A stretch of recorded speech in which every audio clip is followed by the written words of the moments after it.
Monster Hunter is straight up Capcom's biggest series, not named Resident Evil.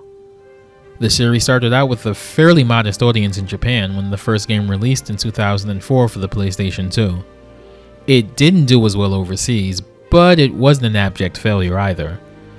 Monster Hunter really exploded into popularity in Japan and to a lesser extent worldwide with the PSP entries in the series, heavily considered by many to be the game series that single-handedly saved the PSP and gave it its second wind in Japan in particular, the series quickly becoming the face of handheld local multiplayer gaming. Monster Hunter then hopped over to Nintendo platforms near exclusively for a bit, the lone exception being Monster Hunter Portable 3rd for the PSP in 2010. Come 2018, the gaming landscape had evolved and Monster Hunter had to evolve with it, releasing Monster Hunter World for PS4, Xbox One, and later PC in 2018. Now, while I can't underline enough how important Monster Hunter Freedom Unite, Monster Hunter Portable 3rd, and Monster Hunter 4 were in terms of sales records, the success of Monster Hunter World dwarfed not only every other Monster Hunter game, but literally every Capcom game ever made up to that point. World became not only the highest selling Monster Hunter game worldwide, but the highest selling Capcom game of all time, finally dethroning the previous record holder, Resident Evil 5. Capcom had finally done it. Monster Hunter had finally broken into the mainstream. But a bit before the release of World, Capcom not so subtly tried to prepare the general public for the phenomenon that was Monster Hunter World, with some convenient cross-promotion, that being the appearance of a playable Monster Hunter in Marvel vs. Capcom Infinite the year before. This should have been a pretty big deal, and on paper, it is pretty smart cross-promotion. Include a character from a series getting a big push just a few months removed from Infinite's release? That's just good synergy. But unfortunately, Marvel vs. Capcom Infinite was, well, Marvel vs. Capcom Infinite and all the baggage that entails. But even in spite of the drama and disappointment surrounding the game, Monster Hunter stands out as one of the most lovingly designed characters not just in Infinite, but the entire Capcom Vs. series. One might wonder why it took so long for a Monster Hunter character to happen in the series. Sure, the series didn't debut until during the hiatus the Versus games took after Capcom vs. SNK 2, but Monster Hunter was a known quantity from Tatsunoko vs. Capcom onwards, and with the series experiencing a good amount of popularity in Japan at the time, you'd have thought that would have been capitalized on. And, well, people within Capcom had that same idea too. Ryota Nitsuma, the producer of both iterations of Tatsunoko vs. Capcom and Marvel vs. Capcom 3, was infamously very open about the process that went into selecting elements of the game, be it characters, stages, or otherwise. So open, in fact, that he would, at his own admittance, get in hot water with both Capcom and Marvel higher-ups for letting slip too much.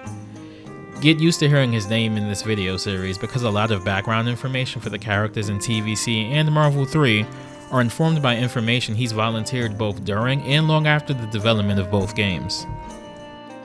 One thing Nitsuma mentioned on a Capcom Unity livestream in the lead up to Marvel vs. Capcom 3's initial release was how they went about finalizing Capcom roster choices for the game.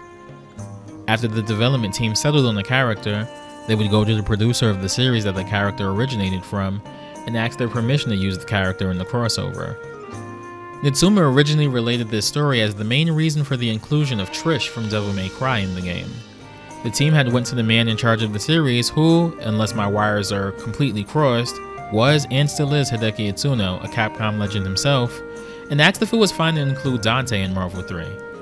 Itsuno and the team apparently enthusiastically said yes, but had one request in turn, that they also add Trish to the game as well. I'm mentioning all of this because it informs why Monster Hunter missed out for so long. In a 2010 Silicon Era interview with then Capcom community manager and all-around stand-up guy Seth Killian also mentions that the dev team always asked permission from dev teams within Capcom to use their characters. And while the Monster Hunter team was approached about the possibility, they had actually declined having a character in Marvel 3. Certainly, they were on the list, and we actually made a proposal to the Monster Hunter team and producer. The answer I believe came back was no. You don't just have to have the idea to have the character.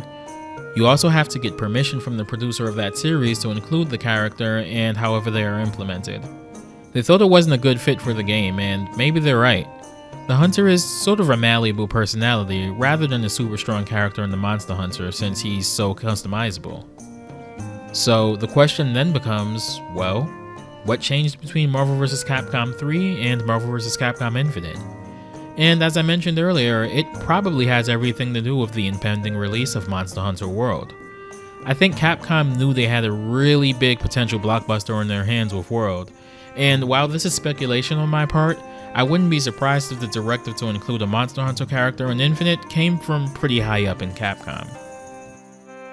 Nevertheless, Monster Hunter was confirmed to be one of the 6 DLC characters coming to the game, alongside the already announced Sigma and Black Panther, and released alongside Black Widow, Winter Soldier, and Venom. And while most people generally agree that she looked to be one of the most interesting additions to the game thus far, being made DLC rubbed a lot of people the wrong way, and honestly, I think that's valid. Marvel Infinite has a lot of issues with its roster, most of which have been covered by people far more eloquent and with farther reach than I, but there's 2 things in particular that stand out. The ratio of new characters in the game to those returning from Marvel 3 specifically, and the quality of said character models. Now, I think most people would generally agree that for all of the issues with the roster, all of the base roster newcomers on either side of the roster look and play great. X obviously had a lot of love poured into him, Ultron, Captain Marvel, and Gamora play as cool as they look, and Jedha might honestly be one of the most impressively animated characters in the 2.5D Capcom fighter, period. And this goes double for the DLC characters. They all look and play great and have a level of polish to them that some of the characters on the base roster just kind of lacked.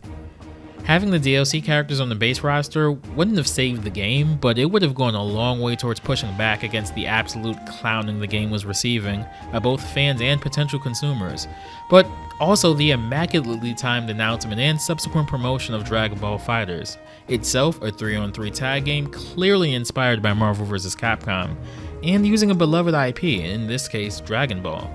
The jokes really did kind of write themselves. But with all that preamble out of the way, let's look into what really makes this character shine in Marvel Infinite. Despite Monster Hunter only appearing in 1 game, this is going to be a long video because there's a lot of little details and such snuck into the character. How deep are we going? Hella deep. So strap in and let's get started. We'll start with Monster Hunter's in-game design. The characters you play as in Monster Hunter games are generally blank slate created characters that don't talk or emote much outside of some canned greetings and poses, at least until Monster Hunter World and later Rise. I think it was a pretty cool decision to use a woman here as the main Monster Hunter representative. There aren't really any women on the Capcom side of the roster outside of Morrigan and Chun-Li, so any diversity in those regards is welcome in my book. And a nice nod to the fact that Monster Hunter is one of the few IP in Capcom stable that allow for protagonists of any gender. She's wearing a set of Blade Master Rathalos armor here for her appearance in Infinite, Rathalos himself being the series' most iconic monster, having been the flagship monster of the very first Monster Hunter game. For those unfamiliar with Monster Hunter, think of flagship monsters as the cover legendaries in Pokemon games. Encountering them is usually part of, if not the climax for their respective game, usually have a unique theme song associated with them, and are almost always among the most popular monsters in their respective series. For example, my favorite monster in the series, Nargacuga, was the flagship monster of Monster Hunter Freedom Unite for the PSP, one of the more beloved entries among longtime veterans of the series.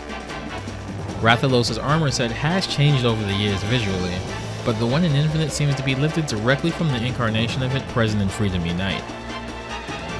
I mentioned earlier that outside of a few scant moments, the playable hunters in Monster Hunter didn't really talk much at that point in time, but due to the nature of this being a fighting game where everyone calls out their attacks no matter how goofy it could sound, Monster Hunter was given full-on voice acting here, with her voice provided by Melissa Hutchinson.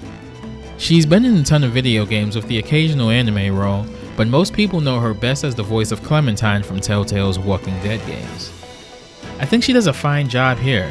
She sounds enthusiastic and in line with the over-the-top tone inherent to the Versus games. There's probably a sect of Monster Hunter fans out there that disown any kind of voice acting that isn't the fictional Monster Hunter language the series used before World, but for what this game is, she does a fine job here. I know I usually save the alternate colors and costumes for near the end of a character analysis, but for this video, I'm going to go over them now because there's a lot of details associated with them and a few other things I'd like to touch on, so doing it this way will help keep things organized. Monster Hunter's second color is a sky blue color scheme referencing Azure Rathalos, a subspecies of regular Rathalos. Subspecies in Monster Hunter are more aggressive versions of monsters, usually with a set of abilities different from their standard counterparts and often sporting a different color. Essentially, it was an easy way for Capcom to add newish monsters to updated re-releases of Monster Hunter games on a tight budget. Azure Rathalos in particular's main trait in comparison to regular Wrath is that it likes to stay airborne. Like a lot. Azure Rathalos was used as the flagship monster for Monster Hunter G, a Japan-only update of the first Monster Hunter game, more on those later, and for whatever reason was also used as the cover monster for Monster Hunter 3 Ultimate outside of Japan, even though that game had its own flagship monster. Her third color is Silver, referencing Silver Rathalos, a rare species version of Rathalos. Rare species monsters are even rarer and more powerful than subspecies and usually make for way tougher fights. Silver Rathalos debuted alongside Azure Rathalos in Monster Hunter G. Her fourth costume has a yellowish gold color scheme.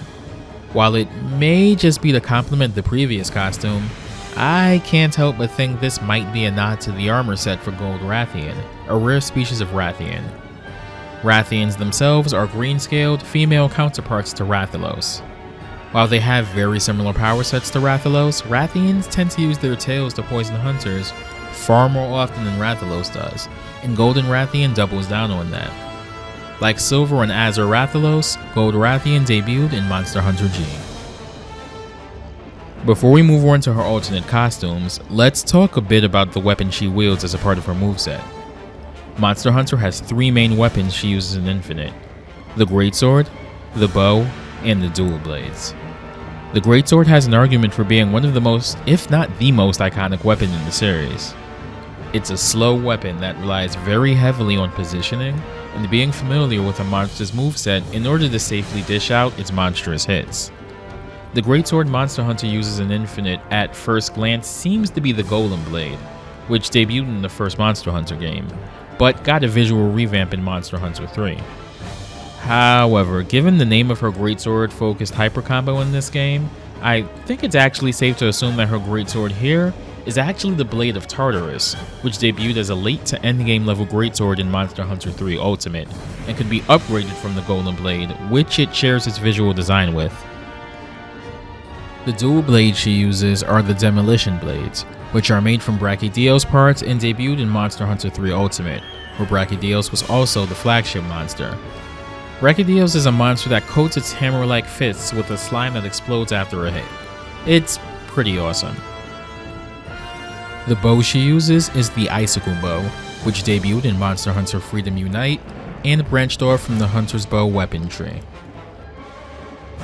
Her alternate costume is the Kirin S armor set.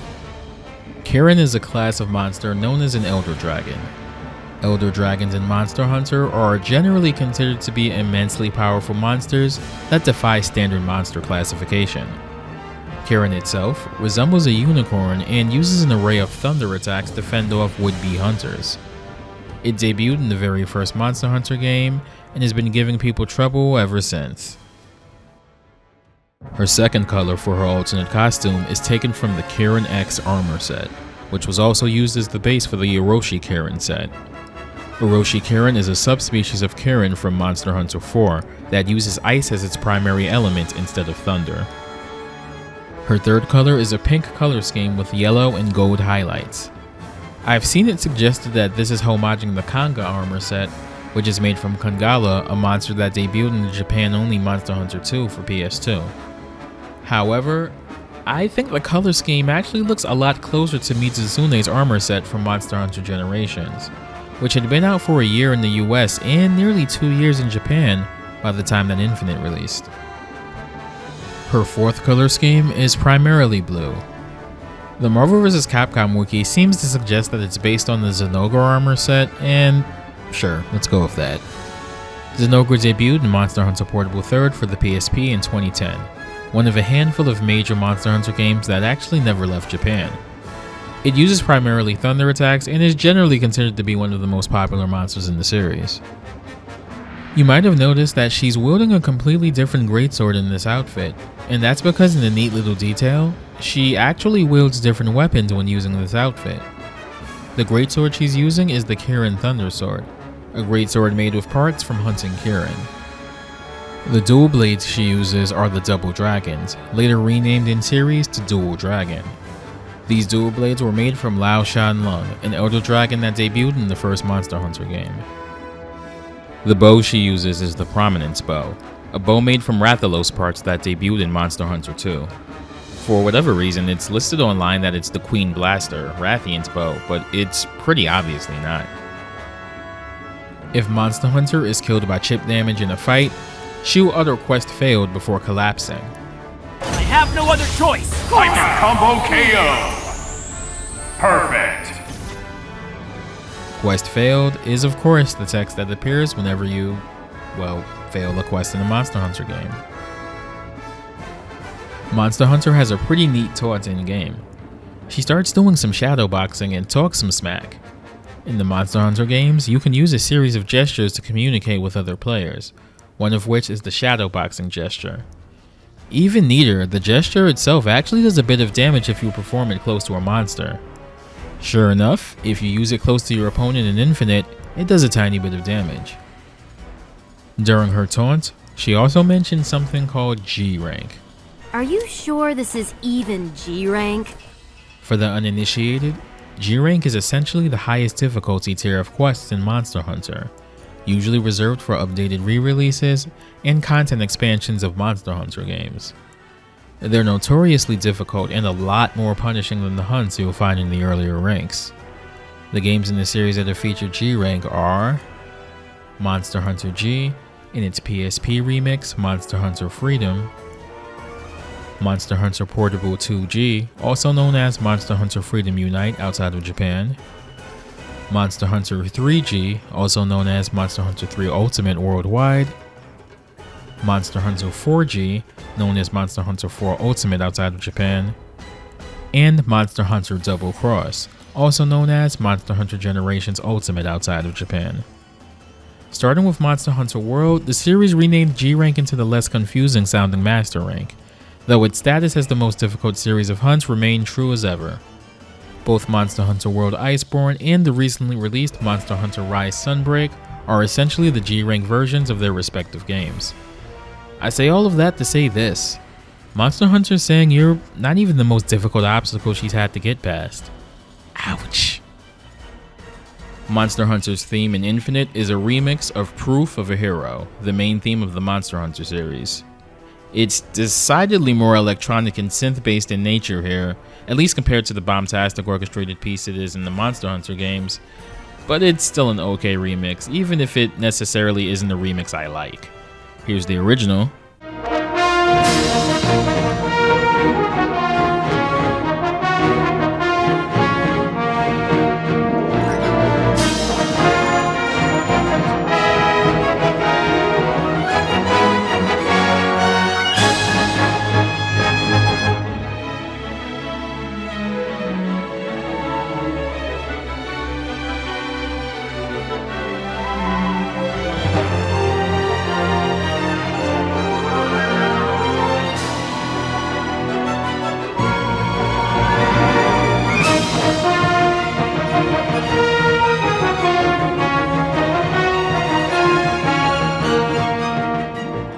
And here's the remix.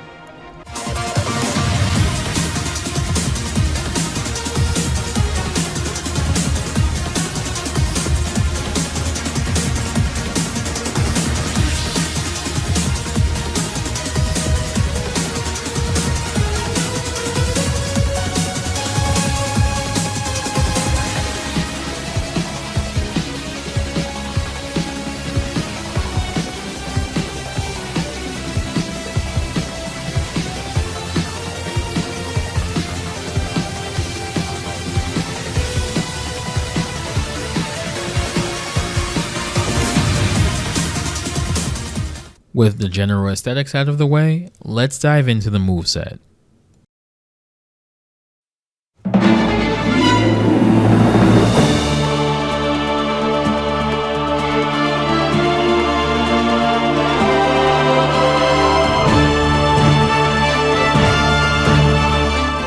Let's actually start with some of Monster Hunter's notable normals. Her light punch is a 2-hit dual blade attack. This is the standard combo starter for dual blades in most Monster Hunter games. Her light kick is, well, a kick. Despite how unassuming it looks, this is a nod to the long-standing kick action from the Monster Hunter games, where it's generally used for detonating barrels or knocking allies out of status ailments. The animation's even similar. Her heavy punch is a quick strike with the greatsword. This is essentially the greatsword slap attack from the greatsword's moveset from Monster Hunter proper, where it can be comboed from an initial greatsword attack. Her heavy kick is a spinning attack with the dual blades. This is derived from the right roundhouse slash combo finisher that the dual blades have in Monster Hunter. Her jumping heavy kick is a strike attack with one of the large arrows she uses with her bow. This is also an action that can be done in Monster Hunter as well, though it's a grounded attack there. Next up are her command normals. First is Circle Slash. This is a multi-hitting dual blade attack that comes from the final part of the standard dual blades light attack combo in Monster Hunter. Next up is Overhead Slash. This is generally the move that comes out when attacking with the greatsword already unsheathed in Monster Hunter. Lunging Strike is next. This is a dual blade attack that closes the distance between yourself and the enemy. Initiating an attack while running and or holding forward gives you this attack in Monster Hunter. Jumping Shot sees Monster Hunter fire a quick arrow angled downwards. Bear in mind that this is her only projectile that can be used in the air. Special moves are up next, and we'll start with Draw Slash, her quarter circle forward and punch move. Greatsword mains in Monster Hunter already know what's up, but I should explain. Monster Hunter quickly unsheaths her greatsword and does an overhead slash. The heavy version of this is the most interesting part. It can be charged, but it functions differently than most attacks that can be charged in Infinite, and instead works like the greatsword charge in Monster Hunter. Essentially, the charge has a sweet spot in which it must be let go for maximum damage. Too early or too late, and you'll get the lowest damage possible. Release the charge on time though, and you get optimal damage and the enemy bounces a little higher, making conversions easier. This is more or less exactly how the greatsword charging works in Monster Hunter. The fun doesn't end there though. During the entire duration of the charge and attack, Monster Hunter has super armor. She can still be damaged, but she can't be flinched out of it. Next up is Dodge, which can be done by pressing both kicks simultaneously. Monster Hunter does a dodge roll forward or backwards if you hold that direction to evade attacks. This doesn't cross up opponents, but it does have a decent amount of invulnerability. Of course, dodging is one of your defensive actions in Monster Hunter, and in that series you have the ability to increase the amount of invulnerability you have with armor skills like Evade Window.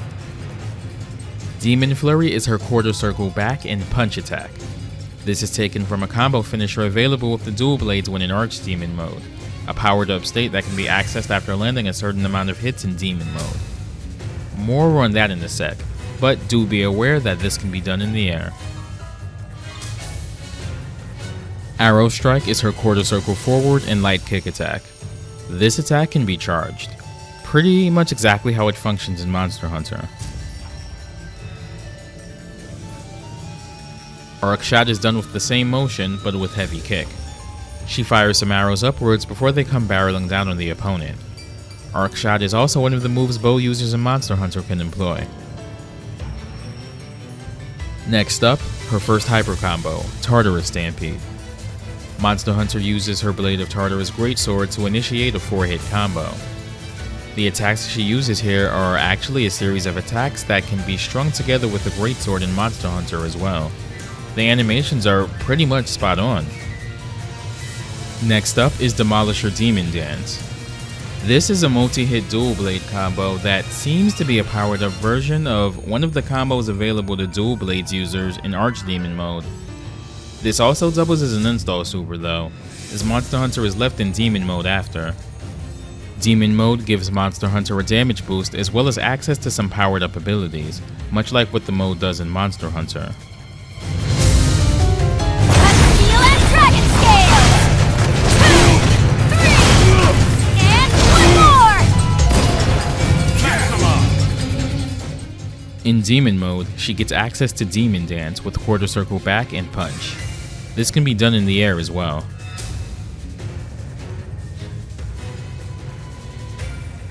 Her dodge also gets upgraded to Demon Dodge as well. She gets more invincibility, it goes slightly farther, and most importantly can now cross up the opponent, even in the corner. This makes it a really great tool for getting out of jams. Back to her hyper combos, her third hyper combo is Meteor Fall, which is more or less a powered up version of her arc shot. It's a pretty fantastic super to tag into. Her final hyper combo is Hunter's Pride, her level 3. She basically uses every part of her arsenal for this before putting down a barrel bomb and diving away from the explosion. Barrel bombs are items in Monster Hunter that are generally used to wake up and cause damage to sleeping enemies, among other applications. The dive, coined the Superman dive by longtime fans, is a maneuver available to hunters running away from a target. It has a very generous amount of invincibility frames and are most commonly used to survive big attacks. One other thing, you may occasionally hear a voice say, "So tasty" at the end of this level 3. So tasty! Good! Maximum! This is the same voice clip that plays in Monster Hunter when you successfully cook raw meat using the barbecue spit item. So tasty! Monster Hunter has quite a bit of neat, unique dialogue for other characters in the game. On the select screen, she has a few fun ones depending on who she's paired up with. Monster Hunter! Let's do this, Your Highness. This one's self-explanatory since she and Black Panther work together in the game's story mode. She has this one specifically for Chris, Winter Soldier, and Hawkeye. Monster Hunter! Don't worry, Gunner. I'll handle the front line. Gunners in Monster Hunter are players using projectile weapons to hunt, such as the light bowgun, the heavy bowgun, and the bow itself. All three of those characters are of course characters with a notable projectile-based focus in their movesets. Speaking of, one of her generic select quotes is this: Monster Hunter! I don't mind if you're a Blade Master or a Gunner. Blade Masters are hunters using any of the other weapon classes in the series, like the Charge Blade, Switch Axe, Longsword, which I myself main, and the Insect Glaive, to name a few. She has this for Rocket Raccoon. Monster You'd make a Hunter! good Palico. Palicos are the names given to the feline companions that accompany you on quests. They generally provide a support role for you in hunts, though in Monster Hunter Generations Ultimate, they're actually playable. Lastly, she has one for Thor, Gamora, and Strider as well. Monster Hunter! Nice weapon. Would you let me try it later? Milner, of course, is analogous to the hammer from Monster Hunter. Strider Cypher not only has some similarity to the dual blades, but was actually available as one in Monster Hunter Generations as part of a crossover collaboration. And Gamora's giant sword can pretty easily pass for either a greatsword or a longsword. She has a good amount of banter before and after fights as well. Avenger? That sounds a lot like a Monster Hunter. I get to beat him up and get paid for it. Wait, what do you mean I don't get paid? You've got skills. Want to be my Palico? I get to beat him up and get paid for it. Wait, what do you mean I don't get paid? The answer lies in the hunt. I won't go easy, even on you. Demons are not my specialty, but I'm willing to aid your quest. I would pray now. A lot. Your equipment lets you fly? Target confirmed. Commencing operation. You're really evil. I feel better about slicing you up.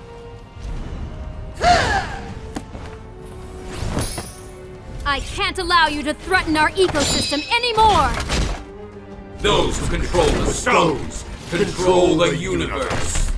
I've taken down bigger beasts than you! Do you think you can defeat us? You look stronger than a Rajang. Even if you attack, Hulk won't show mercy. Rajang is a fanged beast that originates from Monster Hunter 2. He's a primate-like monster with explosive bursts of anger that also kind of doubles as a Dragon Ball reference. If you won't like Hulk when he's angry, then you'd hate to see Rajang furious. More sparky than a Zenogre, but I can beat a Zenogre blindfolded. Haha! The God of Thunder welcomes our formidable guests! Zenogre, as mentioned before, is a fanged wyvern that can control thunder, which fits Thor here. In her intro animation, she can be seen sharpening her weapon to a shine. This is referencing the whetstone mechanic from Monster Hunter, where weapon sharpness and by extension your attack power lowers as you use your weapon. Using a whetstone allows you to regain your sharpness, but the trade-off is that you're left vulnerable while doing so. Vibrolite seems to be an amalgamation of Vibranium from the Marvel Universe and Eltalite ore, a G-rank ore that can be mined in Monster Hunter.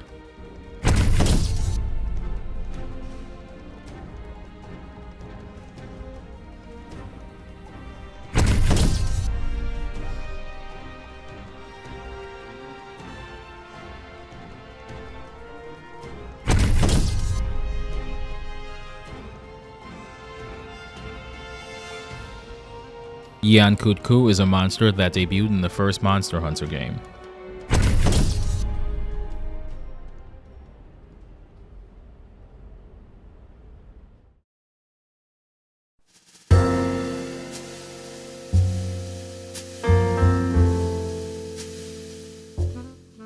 And with that, our quest is complete. I think Monster Hunter is an incredibly interesting character, especially relative to the roster of the game she's in. She's one of the few characters where you can tell whichever people here were responsible for her implementation really gave a shit. Her animation flourishes, her dialogue, all of the little Monster Hunter Easter eggs. You can really tell the people behind her inclusion here have a really deep love and respect for Monster Hunter. It makes it all the more unfortunate that only a handful of other characters on the roster got the same bit of TLC. She's also a character that serves as a great showcase for Infinite's active switch system. She has a ton of ways to easily switch out while still supporting her incoming partner, which is a valuable thing to be able to provide in this game. I've noticed that my last few videos have been, aside from arguably Jill, mostly based on characters from the latter half of the Versus games. And I do want to cover more than just the 3D era of the series, so the next character is going to predominantly be from the first half of the series. They're also going to be the first character on Capcom vs. Legacy that isn't a Capcom character, but instead from one of the other companies they've crossed over with. Whether or not it's Marvel, Tatsunoko, or SNK, I'll leave to your imagination. But until then, everyone stay safe, take care, and I'll see you next video. Also, I'm trying to be a bit more active on social media these days, so yeah, I have a Twitter. I'll link it in the description. And hey, give me a follow if you want to hear me, gush about whatever video game I happen to be playing at the time or things of that nature.